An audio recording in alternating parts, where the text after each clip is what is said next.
have group meetings. We did have group meetings in December with the juniors, but this is a nice time of the year as we flip the calendar to January. And so we'll just get started.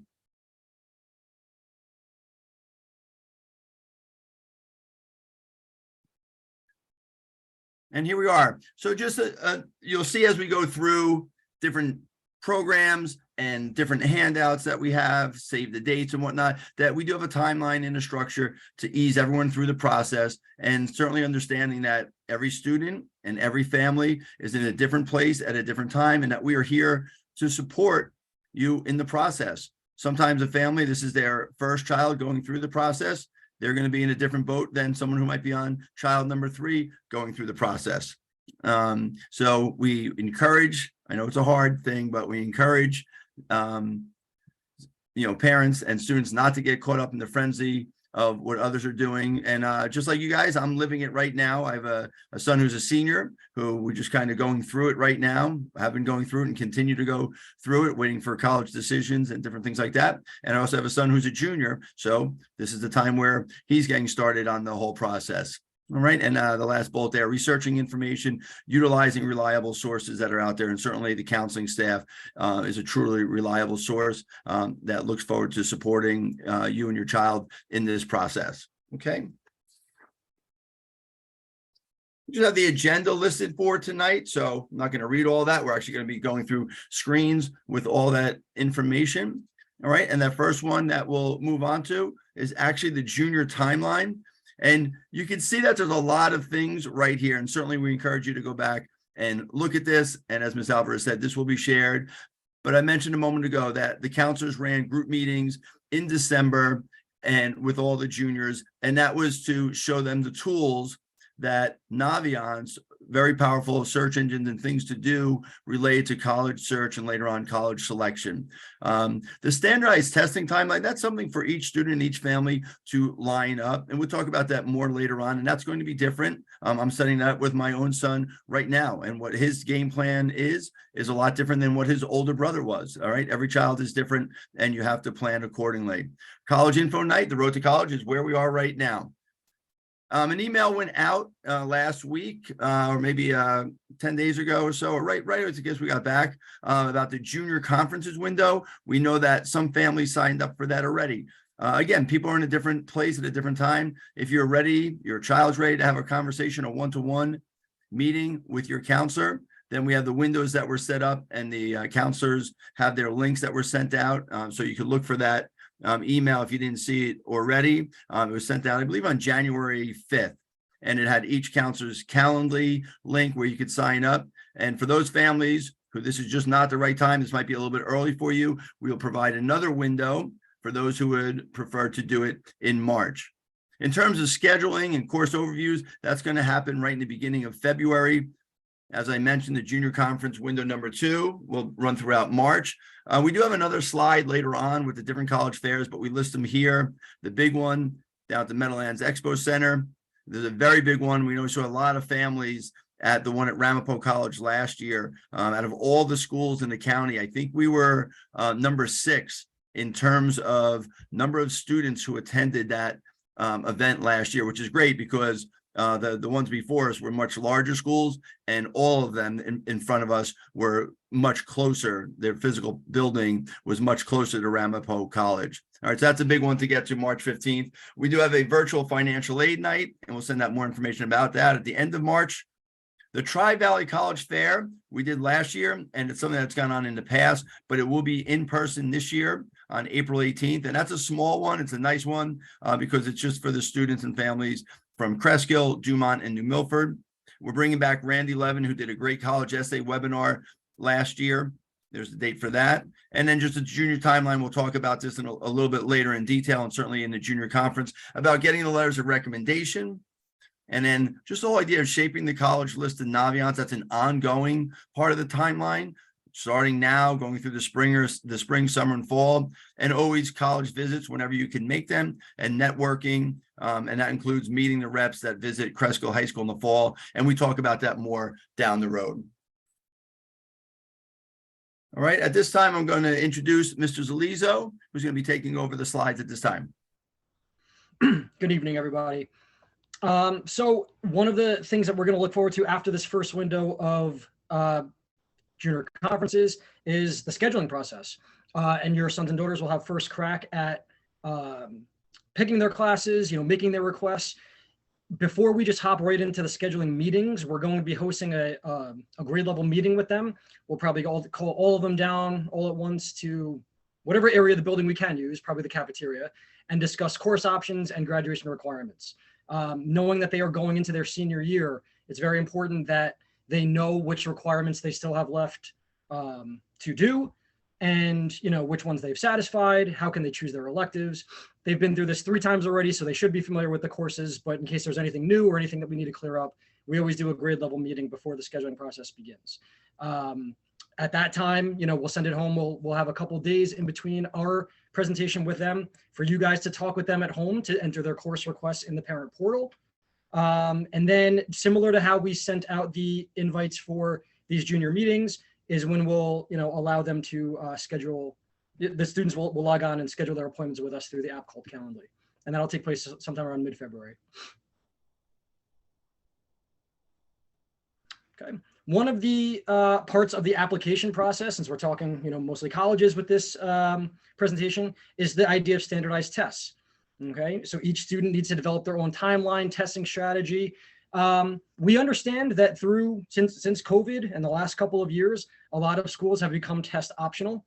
But what we're advising all students to do is don't just assume that going into next year when they go to apply and when they become, college freshmen in 2 years from now, that they're going to remain test optional. We want them to have the understanding that this could change, in the blink of an eye. I made a reference in a department meeting that we had today. I made a reference that I got an email from UPenn saying that they are going to remain test optional for next year. Doesn't mean 2 years from now they will remain test optional. So it's just something, it's a fluid thing.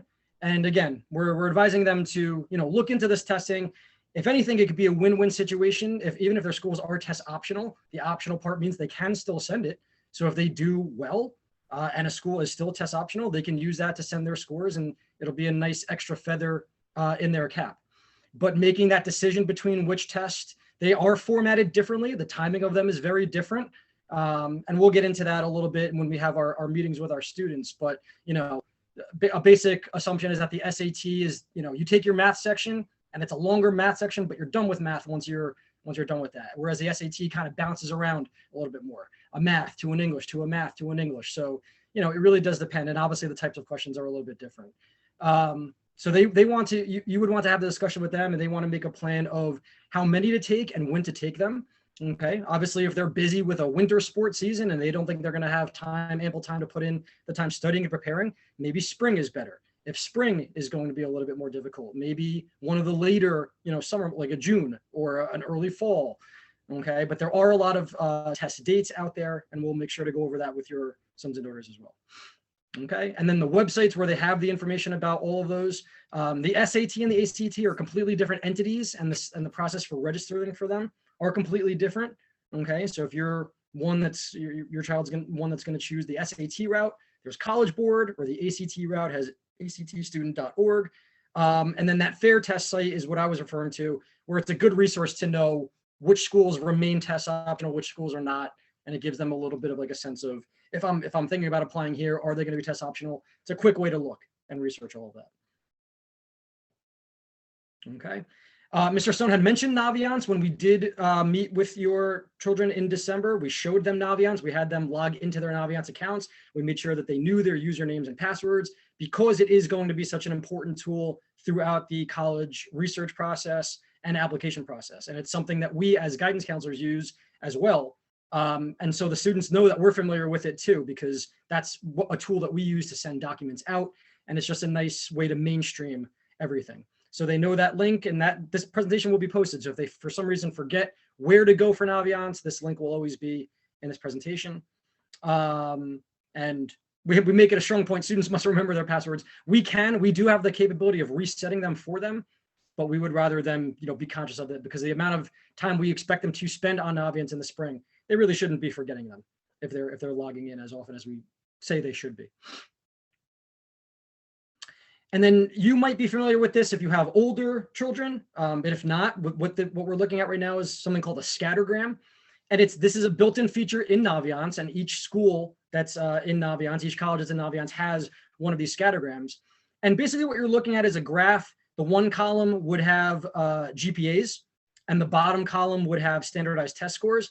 And right now, I believe it's set to show SAT scores. But if your son or daughter took the ACT, there's a toggle switch, and you can see, based on ACT scores, what the data represents. And all the data that you're looking at is representative of Cresskill High School students. And that's why we love this feature, and we love looking at this feature, and we stress that your children do as well, just because it gives them a good frame of, okay, how competitive is this school really? I've met the admissions reps, I made the college visits, I did my research into the school, I hear all the numbers, but what does it really mean in terms of students and friends of mine based on their own demographic, the same Bergen County small high school, going through the same curriculum, the same teachers as the people before them? How did their admissions decisions go? And the one thing that we stress when we do look at these graphs with your children is we're looking at just numbers here, right? GPA and SAT scores. And there is obviously so much more to the application process that you might find a weird data point. Like I'm looking at that one circle, the blue circle all the way to the right, that's lumped in with a mix of students that got in, okay? And sometimes you might look at a weird X and say, how did that student not get in when a lot of other students around them did? And just keep in mind all the other factors, letters of recommendation, activities, extracurricular stuff, essays that children write. So again, this is a good mindset just from a number standpoint, but it's not the end all be all of, oh, and now I know my daughter's going to get into that school, so I'm going to go ahead and apply there. It's just a nice other reference, again, more or less to compare them with their peers that came before them. And I just wanted to add also that because a lot of schools have been test optional, that this data also has been skewed over the past couple of years, and it's not going to be fully accurate representation of the full class of students who have applied to those schools and if they got in or not. And one last thing I want to mention too, when we did the presentations with your children in December, we did show them a picture of this. And at this point, they should have at least 5 colleges. That was the goal of this presentation that we did, to have them go through a quick little college search, have them put in 5 or so colleges that they were interested in and what they were thinking about.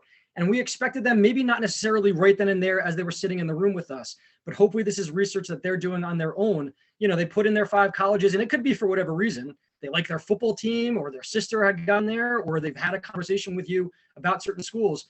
But we did expect them to do a little bit more digging into and research before our conferences with them. And the scattergram is a nice, tool for them to do some of that research. And I'm going to pass it off to the next presenter. Thank you. Awesome. I'm Ms. Alvarez. I'm going to be talking about how to connect with schools and colleges. So this is a major and big point of view when you are starting to do the college search process. This can help narrow down your college list, especially. I have a lot of students who come into my office and have a list of about 30 schools. But I'm like, have you checked out their website? Have you been to the campus? And this will really help make sure you are actually interested in those schools you have listed instead of through word of mouth and other students. So be sure to make campus visits for the schools that are being considered. You can do this in the spring. I know spring break is a big time that students utilize to visit schools, and then over the summer into your senior year. It's just, it shows face, there's open houses, go to school websites and check those out. If you are not sure and you can't find the information on the school's website, this is when they like to hear from you, especially that you're interested in taking a visit. So call the campus and say, hey, navigating your website and I'm having trouble finding an open house. Can you let me know the dates of upcoming open houses? And they'll be happy to help you, or you could have your child come down to guidance and we can help get that information for them. You may also be able to make an appointment for an information session, campus tour, and interviews. Interviews are more typically happen in senior year if that is offered, or if a student seeks it out, but it is another opportunity to have a face-to-face interaction with the college or the university. And because of COVID and virtual platforms now, a lot of colleges have expanded their visits to virtual. So there are so many virtual tours and information sessions offered, and they're an inexpensive way to kind of get a view of the campus, programs, and get to speak to someone from the university or college. And then, as Mr. Stone mentioned already, we had about, I think, 100 college visits this year, so representatives that came from colleges to our school to meet with seniors, and it was also open till juniors. If there was a certain college that was popular, we did give seniors that priority to be able to go into that meeting, but juniors were allowed as well. I feel like sometimes kids don't usually optimize on this opportunity, but we have a lot of admissions reps or alumni come visit Cresskill in the fall, starting as early as September. And you can you can find this list in Naviance if you go to colleges and visits, and it will say the college. It might even list the representative, so maybe the admissions counselor from Bergen County who is going to be at our school, and the registration information will be on the right-hand corner. If it says that it is maxed out, you can reach out to your child's counselor. We really try to prioritize when they're seniors to be able to have the opportunity to come and have that face-to-face meeting. It's a great way to sit with the representative from that school and get information, ask questions, and really demonstrate interest. And then it also shows, yep, go ahead. Sorry, just a quick note on that, parents, in case you did go into that area that Ms. Alvarez just mentioned, college visits and Naviance, there wouldn't be anything listed there now. Right. That gets reset when we get back to the fall. And those 100 colleges were listed there for the juniors and seniors to view back in September, October, November, and it will reset and they'll come back and visit. Next year, we'll have another large number of colleges visiting us in the fall, and all that information would then be listed in that tab at that time. Mm-hmm. And connecting with colleges, whether it is going to campus or doing it through Cresskill High School when they come to visit, it really is a great way to show your interest in the school. And you'd be surprised how many schools keep track of that information. When you sign up for an information session, when they come to your school and you meet with them face to face, they might even give you their admissions counselor card, and you can send them a personalized email or note to demonstrate your interest. So it's just a great opportunity.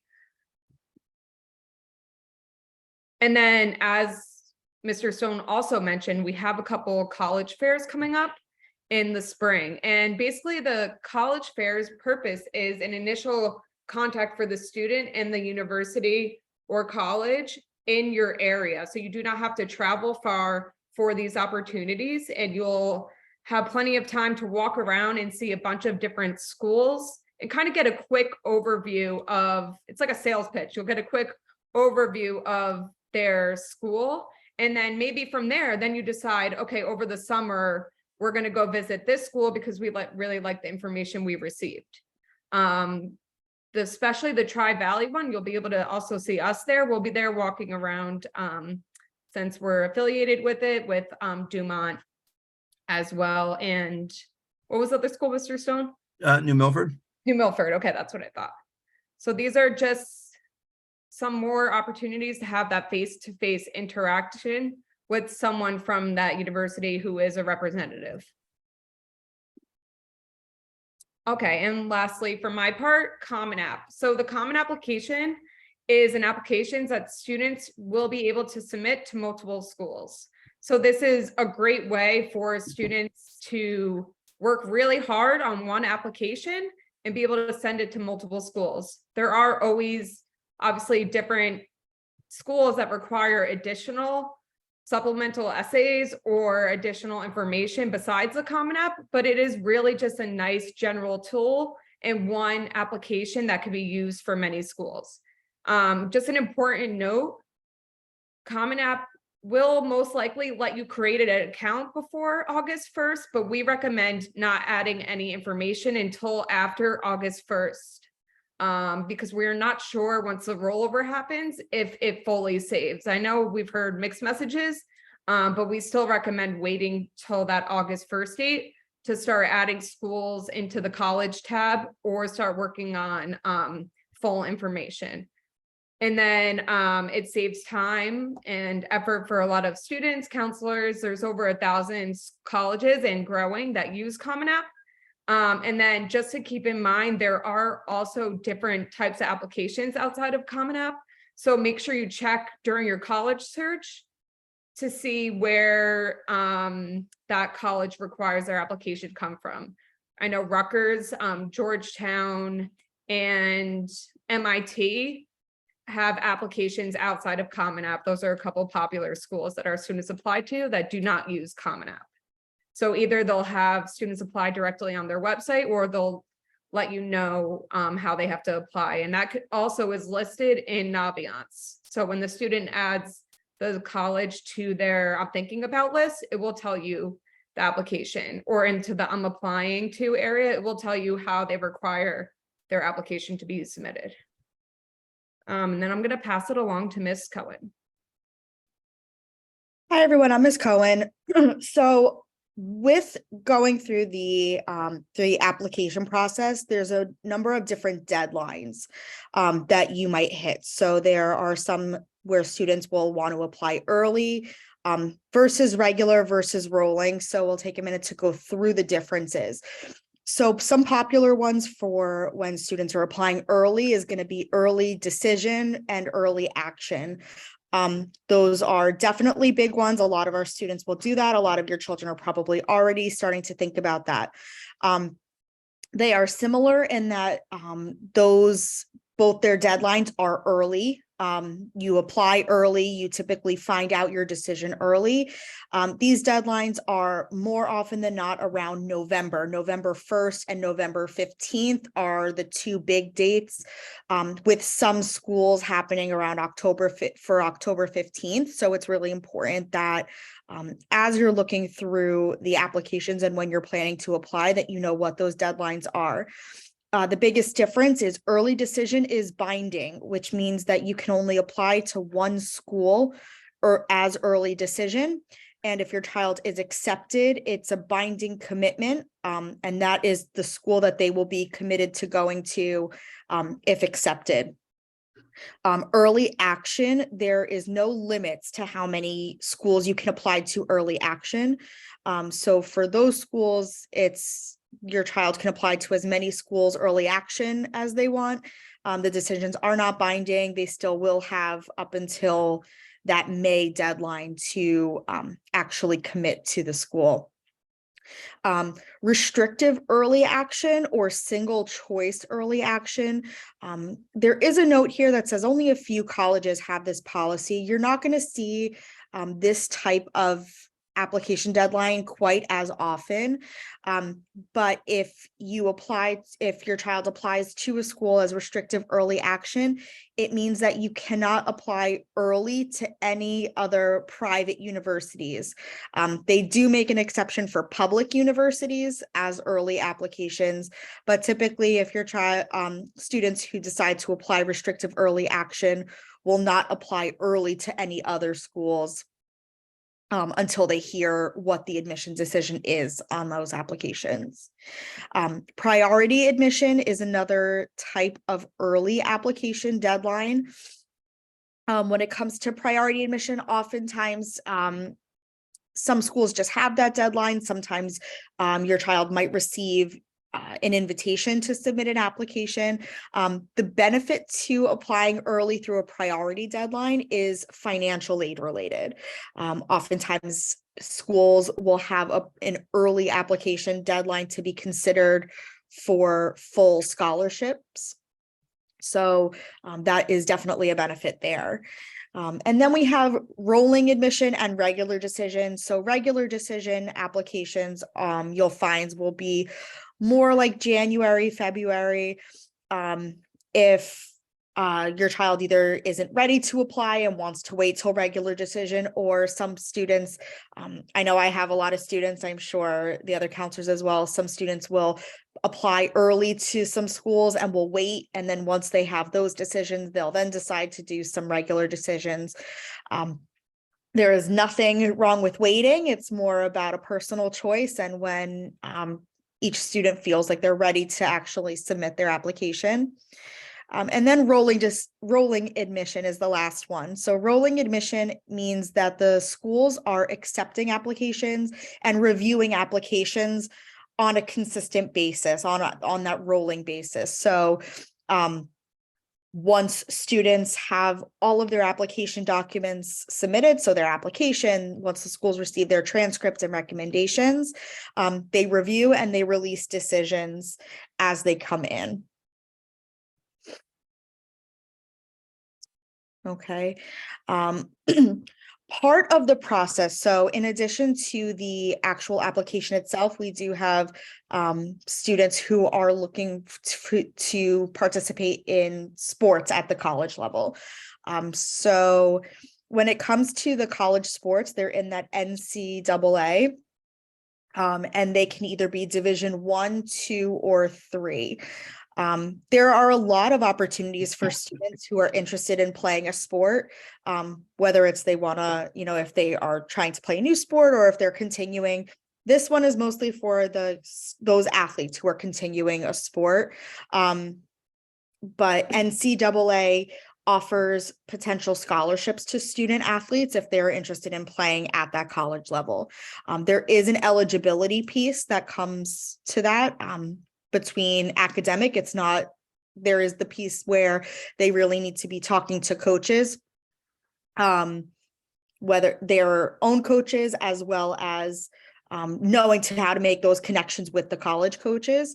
But then there is an academic eligibility piece that students need to be aware of if they're interested. So we do have some information if your child is interested in pursuing this track. We have the link in the presentation where you're able to go to the eligibility center to follow those steps. But if your child is interested in playing a sport in college, it's important that they talk to their counselor if they haven't already done so, to make sure that they know to do all the appropriate steps with creating this profile, and then ensuring that they have all of the requirements that they need to meet in order to remain eligible. Okay, so in addition to sports, there are a lot of special interests where students might be interested in going into specific tracks in college. When it comes to the application process, we know that a lot of students know what they might be interested in pursuing, and a lot may not, and it's okay both ways. But if there are students specifically on this page, so if your child is interested in going into anything art related, music, theater, architecture, a lot of programs like this will require some type of additional portfolio aspect to the application. So it's important that they start to look up what those requirements are so that they can start working on it either towards the end of their junior year or over the summer. There's a link here, nationalportfolioday.org, to learn about an upcoming National Portfolio Day. It's just a good way to learn about what exactly will go into your portfolio, what's required for each different type. You can find that information on from the schools individually as well, but this is a good resource. And then music and theater as well. But we do recommend, regardless of the information, we do recommend that students do their research for the colleges that they're interested in to find out exactly what the requirements are, so that there's nothing that could have them be blindsided when it comes to actually doing and submitting their application. Okay. And then, so when we are looking for the actual application itself, and as students are starting to complete their applications, they're going to start adding in those activities and what they've been involved in throughout their time in their 4 years of high school. And some good opportunities that might come up for your students is opportunities over the summer. So academic or leadership opportunities. I know we've sent out information recently about colleges offer pre-college summer programs, which will offer students to earn college credits, or just to take advantage of some of the opportunities that local or national colleges have to offer for high school students over the summertime. We do have some programs, and I know throughout the year we will send out a couple of opportunities. Some ones that will be coming up before the end of this year are the Girls State and Boys State leadership conferences, which happen in June. And then the Girls Career Institute is another example of a leadership opportunity that we send out information. We do send out this information. We'll post it to the Google Classrooms for students, but we do send out this information in Naviance as well, which is another reason, going back to what Mr. Zalizo was saying with Naviance, is why we really want students to be active in their Naviance and make sure all their information is accurate. But we will send out this information, so it's important to look out for emails with any information about that. We did put a link here as well.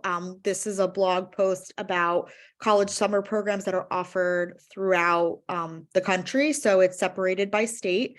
You can also find some information for programs on Naviance. Under the college tab, there is an option for enrichment programs. So as we get information that's emailed to us, we'll post it on Naviance in that one central place to look at for some additional opportunities for your students, for your children to take advantage of. And with that, I'm going to pass it back to Mr. Stone. All right. Thank you, everybody. Just a couple things to hit on before we get to the screen on alleviating pressure. Something going back about the SAT and ACT. Even with my own sons, they try and discern, should I take SAT, ACT? Something that parents might look into. There's local companies. I know last year, I haven't seen it this year, that the C2 Education, which is near, not far from Cresskill, they were running programs last year. It was either free or very cheap for the students to go in on a Saturday or a Sunday and take a diagnostic test. So they would give them partial tests on the SAT, partial ACT, and that feedback that they would get from the diagnostic test would give them some indication if they're better suited for one or the other. Obviously, those companies are looking for you then to enlist with them for the tutoring and whatnot, but still a good tool that might come in handy if your child is up in the air as to what direction you want to go in. Another reminder, Mrs. Alizo mentioned during the talk about Naviance, please make sure your son or daughter has at least 5 schools listed in the Naviance colleges I'm thinking about tab. Most of them were doing it. We were doing a live demonstration with them in December. As we walked around with the students, we were looking at their screens. A lot of students had many more than 5, and that's good. That list is going to grow, then they're going to pare it down. But when they come to the junior conference, whether they come alone or whether they come with a parent, it's very helpful to drive that meeting if the students already have a handful, 5, 6, 7, 10, 12 schools in their colleges I'm thinking about tab. So please check with your son or daughter and jump into Naviance with them. And if they don't have it in there, great opportunity for you guys to explore this process together and get some schools listed in that tab. We talked about visits. Being on campus is very important, but we do know that certain schools are farther away and you might not have an opportunity to get there right away. We also know that students and parents are busy and they might not have an opportunity to get there right now. So as you get farther and farther interested into a school, then yes, you want to make a visit. But early going, there are a lot of videos out there. Even if you went to YouTube and you typed in, I went to Fordham University, I could type in Fordham and pull videos up. Something I did send out to parents probably 2 or 3 times so far, and you might want to jot this down, thecollegetour.com, www.thecollegetour.com. They do a great job with their videos. That's why I forwarded along to parents. I've watched numerous ones. I know that Ramapo College recently was psyched to get onto the list of 100 colleges that were visited by the collegetour.com company. But just last week, I actually went on there. I wanted to check out some schools. And my son has already applied what we thought to most of his schools, as the counselors were saying. He did all his early action stuff, and that was all wrapped up by November 1st.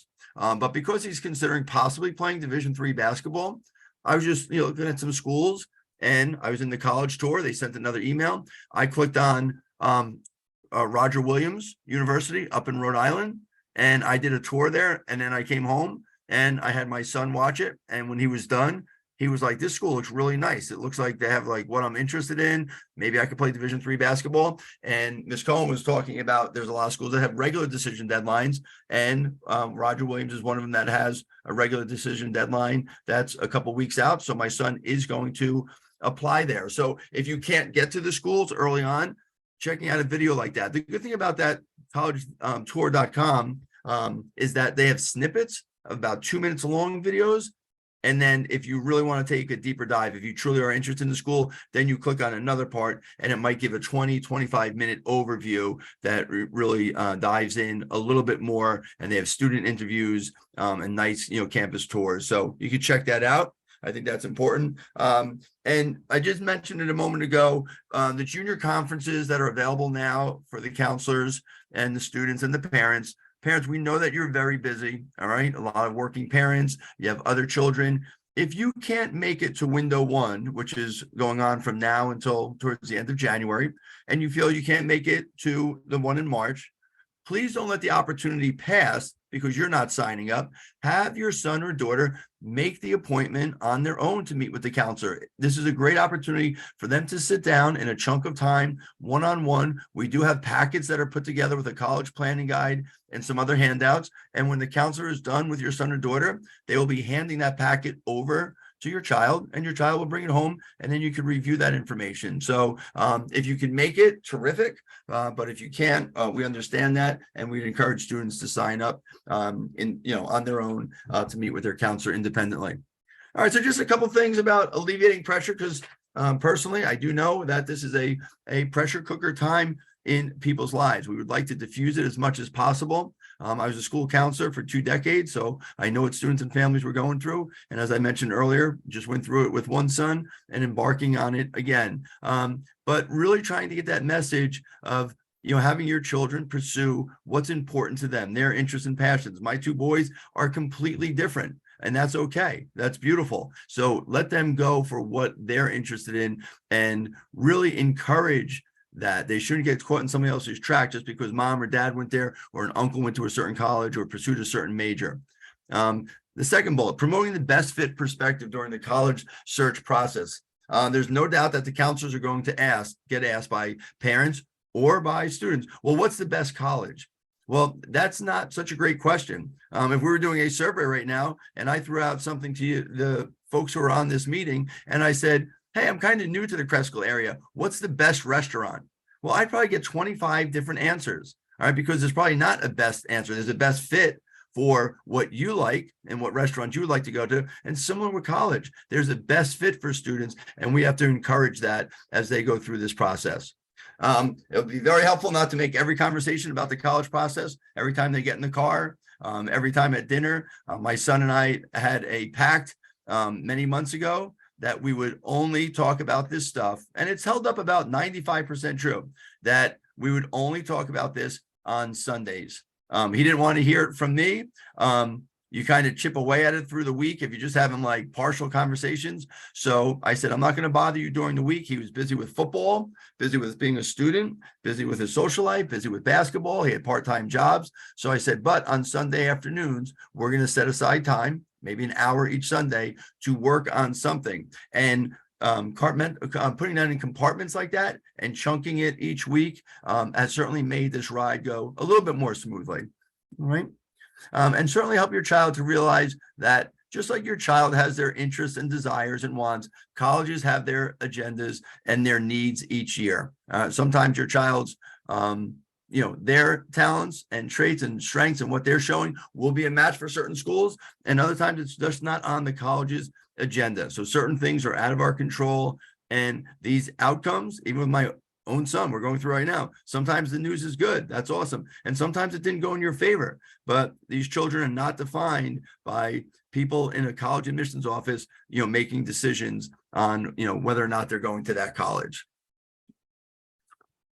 And then some myths about colleges that students here, parents here, we'll just jump in these and I'll add one point to each one. Certainly, I've heard this for 20 years when I was a counselor. My child needs more activities, more activities. They're in their junior year now. They're heading into their senior year. Colleges look at this. We got to load it up with more activities. That is a myth.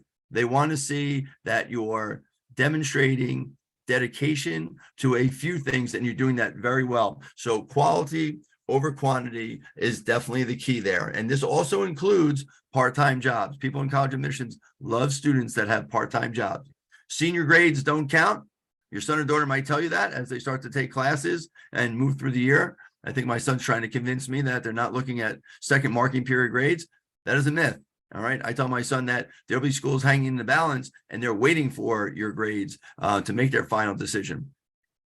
Third, if I haven't heard of a college or a university, it can't be very good. I do think that in Bergen County, that a lot of students and a lot of parents do, maybe it's for the travel reasons or just what we're familiar with, get caught in that corridor between like Boston and DC. So many of our students apply to those schools. So that idea of being willing to look outside that area.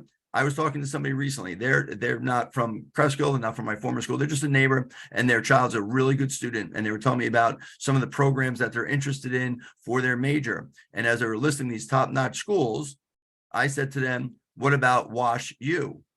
And their answer was, no, we would not send. They're looking down like south and maybe going out as far as going to Northwestern, and that'd be about it, Vanderbilt, stuff like that, but they're not going to go out to the West Coast. And I said, no, I'm not talking about the University of Washington, Wash U in St. Louis. And this person's knowledgeable of the college process. They actually had 2 older children in college, and they said, oh, I never even heard of it. I said, well, you need to look into it because it has exactly what your daughter is looking for, and it is a terrific school. So you hear some schools sometimes and we blow them off because we haven't heard other kids applying to them. So I always throw out that name, Harvey Mudd, and people think that's a joke, but it's a phenomenal school out in California that's almost impossible to get into. All right, the next one, college admissions is a science. That is not true. So those who are especially into like math and science should not try and figure this out. And I know sometimes parents set up these spreadsheets that make complete sense. It's great to be organized. It's great to keep things in the spreadsheet. But please know that the numbers being punched in and even what you see in Naviance from previous classes, it does not always make sense. All right, so don't get bent out of shape. It is not a science, and you really don't know how many of the students are applying there from the school, from the county, from New Jersey, and what that college is looking for in that particular year. And the last myth, that there's only one right college for me, and my life will be ruined if I don't get admitted to my first choice. All right, that is absolute myth. All right, we think there's a lot of great schools out there, and for the most part, our students would be happy if they went to any number of schools that were on their list. If they do enough research in advance and they really delve into it and they learn a lot about the schools, the campus, the location, the programs, they're going to be happy at most of the schools on their list. Okay. And then just some final tips before questions that we might have. We really want to focus on this being a student-centered approach, obviously with parental support, and our counseling department is here, but I cannot stress the importance of student engagement and investment. The students that I've worked with for 2 decades, the ones who had the best connection through the process, the best outcomes. And that does not mean getting accepted to all the schools they wanted. Just getting to a school and then being happy were those that were invested in the process all along and not letting other people do the homework for them. It's really important for the students themselves to dig in there with parent support. And families, as parents, as students, stay focused on your own path. We cannot get caught up in the frenzy of what everybody else is doing. All right. So I think in life, it's not so good sometimes to have blinders on. All right. To have a wider scope here, focus on your child, and they should focus on their own path. Parent and child communication. I think having honest and early conversation is really important. I've had so many students that were disappointed later on because they got into a school and then their family tells them, well, you're not going to go there. We're not going to put you on a plane. It's too far away. You're not going to the University of Texas. Well, then that conversation should have taken place before, not after the student got accepted and is all excited. And the same thing with affordability. You need to have these honest conversations. And I'm going through it with my own son now. We started this a long time ago, that I want you to like the schools that you're applying to, because in the end, it's going to come down to most likely which one is the cheapest one, where we get the most money for you. So like all of them. And if you don't like them on your list, we started out with 12, then knock off the ones that you feel like you would never go to. And so having honest and early conversations about that stuff is really important. And I know this might be hard to do, but enjoy the process. It is a very rewarding growth experience as parents with conversations with your children. It's an opportunity to learn a little bit more about what makes them tick, what got them to the point where they are right now, but also what is their vision looking forward to the next 4 years and beyond. And in that, there's reward for you. It's a very rewarding growth experience for the students that delve into it. I think the parents and the students who hate the process are the ones who wait way too long and start way too late, because that's when the anxiety builds, and that will really handcuff you and there won't be any enjoyment. So as much as possible, enjoy the process. So that's it for us, and we will take some questions. I do want to say that some of the particulars here that you might have, certainly your child, always encourage open door policy and guidance to meet with their counselor. If you have particular questions about your child, you could, call or shoot an email to your counselor, but take advantage of these junior conferences that we have coming up, whether it be this first window in January or the one that's going to open up in March.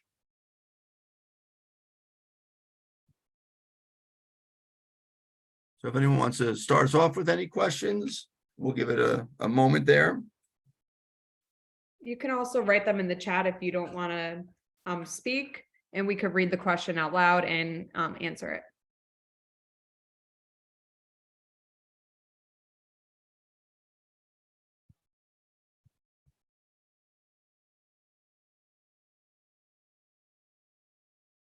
Okay, I see there that Ms. Alvarez had put in, if you look in that chat, the link to the collegetour.com that where I was talking about, 5-10 minutes ago. Thank you. I'll be a good teacher and I'll give it a little more wait time in case there's any questions.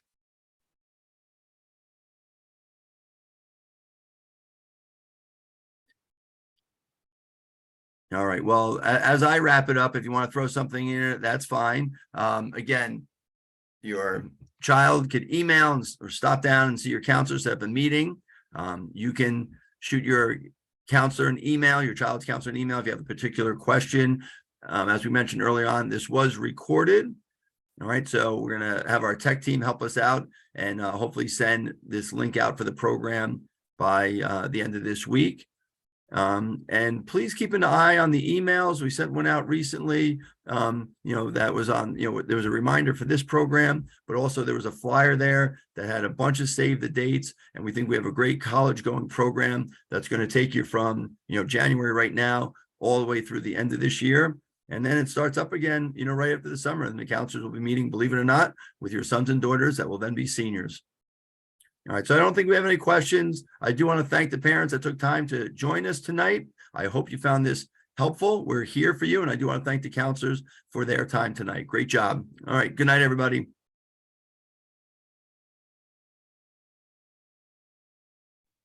Thank you so much.